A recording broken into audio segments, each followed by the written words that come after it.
Hello friends, welcome to my channel success fiber classes. तो आप सब कैसे हैं? आई होप सो आप सब अच्छे होंगे और आप लोगों की जो एग्जाम की प्रिपरेशन है वो भी अच्छे से चल रही होगी। तो जैसा कि आप सभी जानते हैं कि जो चंडीगढ़ पीआरटी टीचर रिक्रूटमेंट है 2023 है वो आउट हो रखा है, जिसके एप्लीकेशन फॉर्म है वो 20 जुलाई से भरना शुरू हो जाएंगे। तो इस जो चंडीगढ़ पीआरटी टीचर है इसमें क्या सिलेबस आने वाला है, तो इसके सिलेबस के रिगार्डिंग वीडियो मैंने अपने चैनल पर डाल रखी है। साथ में आपको इस एग्जाम को क्रैक करने के लिए कौन सी बुक पढ़नी चाहिए उसके रिगार्डिंग भी मैंने वीडियो डाल रखी है। ठीक है, फिर इसमें जो सब्जेक्ट आएंगे उन सब्जेक्ट में भी मैंने टॉपिक वाइज आपको बता रखा है कि आपको उस सब्जेक्ट में भी क्या टॉपिक है वो पढ़ने चाहिए प्रीवियस ईयर पेपर के बेस पर। ठीक है, आज की जो वीडियो है ये इम्पोर्टेंट वीडियो है। मैं इसको इम्पोर्टेंट क्यों बोल रही हूँ, क्योंकि आज की जो वीडियो है वो आप लोगों की डिमांड पर है। जैसे कि आप लोगों ने मेरे को कमेंट में बोला था कि जो चंडीगढ़ पीआरटी में जो मैथ पोर्शन आएगा उसका आप टॉपिक वाइज बता दीजिए कि हमें कौन से टॉपिक है वो इसमें कवर करने हैं। तो आज की वीडियो में मैं आपको चंडीगढ़ पीआरटी के लिए मैथ का ही सिलेबस बताऊंगी, बिल्कुल टॉपिक वाइज। साथ में मैं आपको ये भी बताऊंगी कि आपको इसे किस बुक से कवर करना है। तो आप इस वीडियो में बिल्कुल लास्ट तक बने रहिएगा और जितनी भी वीडियो पहले मैंने डाल रखी है चंडीगढ़ के रिगार्डिंग आप वो सारी वीडियो देख लीजिए, क्योंकि वो काफी हेल्पफुल है आप लोगों के लिए। तो चलिए शुरू करते हैं हम अपनी वीडियो को। तो जैसा कि मैंने लिखा रखा है चंडीगढ़ पीआरटी मैथ सिलेबस, यानी हम इसमें पूरा मैथ्स के बारे में डिस्कशन करेंगे। तो जब आप इसका सिलेबस उठाकर देखते हो, जब आपने मेरी सिलेबस की वीडियो भी देखी होगी, तो इसमें ना इन्होंने ना जो मैथ होता है उसको दो पार्ट में डिवाइड कर रखा है 15-15 के रेशियो में। ठीक है, मतलब 15 एक से क्वेश्चन बनेंगे और 15 है वो दूसरे वाले से बनेंगे। ठीक है, एक को इन्होंने जो नाम दे रखा है वो न्यूमेरिकल एप्टीट्यूड नाम दे रखा है और दूसरा जो नाम दे रखा है इन्होंने खाली मैथमेटिक्स है वो नाम दे रखा है। तो या इसका मतलब है कि यहाँ पर कहने की बात है कि जो आपका जो मैथ वाला सेक्शन है वो 30 नंबर का यहाँ पर आएगा, मतलब 30 क्वेश्चन है पूरे के पूरे यहाँ से बनेंगे। तो आपको इसको किस तरह से पढ़ना है, कौन से टॉपिक्स है वो आपको पढ़ने हैं। तो सबसे पहले मैं बात करती हूँ यहाँ पे कॉमन मैथ की, यानी जो न्यूमेरिकल एप्टीट्यूड वाला पोर्शन है जिसमें से 15 क्वेश्चन है वो बनेंगे। तो इसमें जब मैंने प्रीवियस ईयर पेपर को देखा और वहां से जब मैंने उसको एनालिसिस किया तो मैंने देखा कि सबसे पहले इसमें जो टॉपिक इंपॉर्टेंट बन जाता है अपने आप में वो बनता है प्रॉफिट और लॉस। तो प्रॉफिट और लॉस टॉपिक है ये अपने आप में एक इम्पोर्टेंट टॉपिक है, आप इसको बिल्कुल अच्छे से कवर कीजिएगा। इसके जितने भी फॉर्मूलेज है वो आपको याद होने चाहिए। ठीक है, दूसरा मैं बात करती हूँ परसेंटेज तो आपको बिल्कुल ही टिप्स पर होनी चाहिए। जब आप किसी भी बुक्स में परसेंटेज टॉपिक को पढ़ते हो तो उसमें सबसे पहले बहुत सी परसेंटेज गिवन होती है, तो आपको वो परसेंटेज याद करनी है। जैसे मान लो 16 2/3% है, इसकी वैल्यू 1/6 होती है, और भी बहुत सारी है। ठीक है, जो आपको बिल्कुल याद होनी चाहिए। ऐसा नहीं है कि आप एग्जाम में जाओ आपको दे दे 16 2/3% दे रखी है तो आप उसको कैलकुलेट करने बैठे, नहीं। आपको पहले वो टेबल अच्छे से याद होनी चाहिए, बिल्कुल टिप्स पर सारी परसेंटेज की वैल्यू आपको पता होनी चाहिए। ठीक है, तो परसेंटेज होते हैं इसमें जो क्वेश्चन होते हैं ना, मतलब ये जो टॉपिक होता है आपके वेरियस टॉपिक में इंक्लूड होकर चलता है। जैसे मैं बात करूँ तो परसेंटेज है वो प्रॉफिट और लॉस में भी इसका यूज होता है, परसेंटेज का रेशियो और प्रपोर्शन में भी यूज होता है, परसेंटेज का एज से क्वेश्चन जो बनते हैं वो भी परसेंटेज में बनते हैं। ठीक है, और जो मिक्सचर और एलिगेशन का जो टॉपिक होता है, जैसे मान लो उसमें बोलते हैं कि एक एलॉय को दूसरे एलॉय में मिक्स किया है, तो उसमें भी क्या होता है परसेंटेज का रोल होता है। तो परसेंटेज वाले टॉपिक को तो आपको बिल्कुल अच्छे से कवर करना है। ठीक है, उसके बाद फिर आपको जो टॉपिक पढ़ना है सिंपल इंटरेस्ट और कंपाउंड इंटरेस्ट में भी परसेंटेज का यूज होता है। तभी मैं कह रही हूँ कि आपको परसेंटेज की टेबल बिल्कुल टिप्स पर याद होनी चाहिए। तो उसके बाद फिर सिंपल इंटरेस्ट से भी प्रीवियस ईयर में क्वेश्चन आए हुए हैं। ठीक है, कंपाउंड इंटरेस्ट है इससे भी क्वेश्चन है वो बने हुए हैं। फिर जो टाइम से रिलेटेड हमारे जितने भी टॉपिक है, जैसे टाइम एंड वर्क हो गया, ठीक है, पाइप और सिस्टर्न हो गया कि भाई एक जो नल है उसको खोल दिया तो फिर टंकी है वो कितनी देर में भरेगी, इस टाइप के क्वेश्चन तो पाइप और सिस्टर्न में आते हैं। ठीक है, फिर साथ में टाइम स्पीड और डिस्टेंस का और बोट एंड स्टीम, मतलब जो नाव और धारा है, इसके भी क्वेश्चन बनते हैं।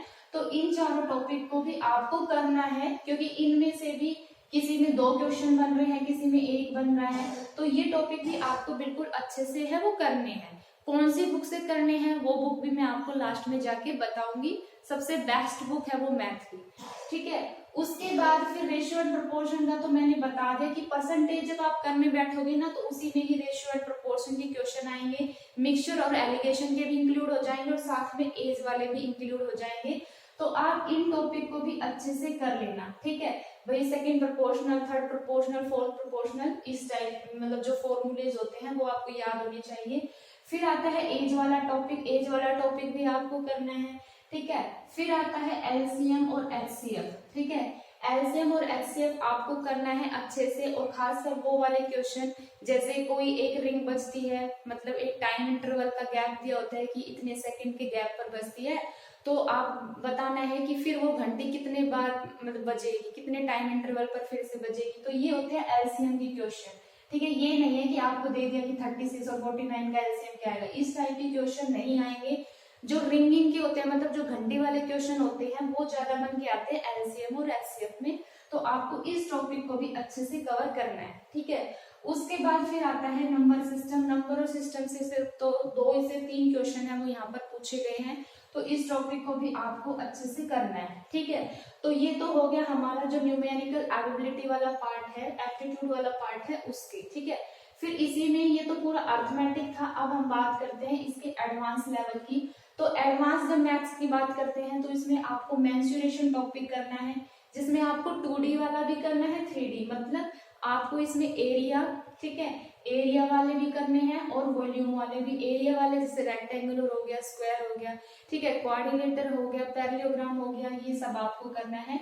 और 3D में आपको कॉन हो गए, सिलेंडर हो गए, ठीक है, ये हो गया, फ्रस्ट्रम हो गया। तो आपको ये सारे टॉपिक्स है वहां पर करने हैं।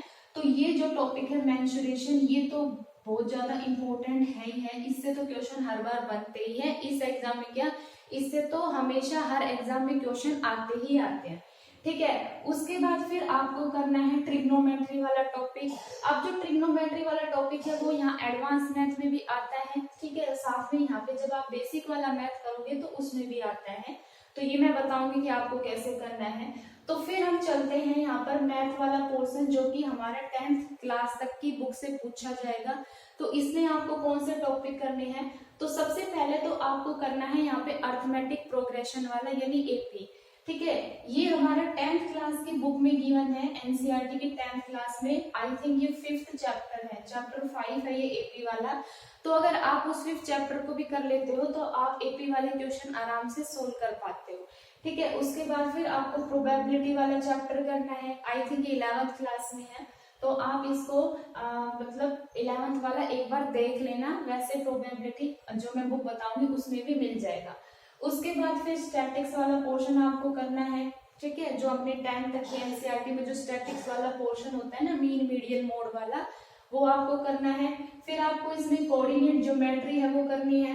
कोऑर्डिनेट ज्योमेट्री भी अपना 10th क्लास की बुक में गिवन है, आई थिंक ये 7th चैप्टर ही है, ठीक है। तो कोऑर्डिनेट ज्योमेट्री वाला पोर्शन आपको करना है इसमें। साथ में इसमें आपको लीनियर इक्वेशन करनी है, ठीक है, चाहे वो 2 वेरिएबल में हो, पोलिनोमियल हो, ठीक है, जिसमें कांस्टेंट की वैल्यू आप निकालते हो। तो लीनियर इक्वेशन है ये आपको 8th क्लास में भी गिवन है, शायद 9th में भी है, तो आप इसको वहां से कर लेना, ठीक है।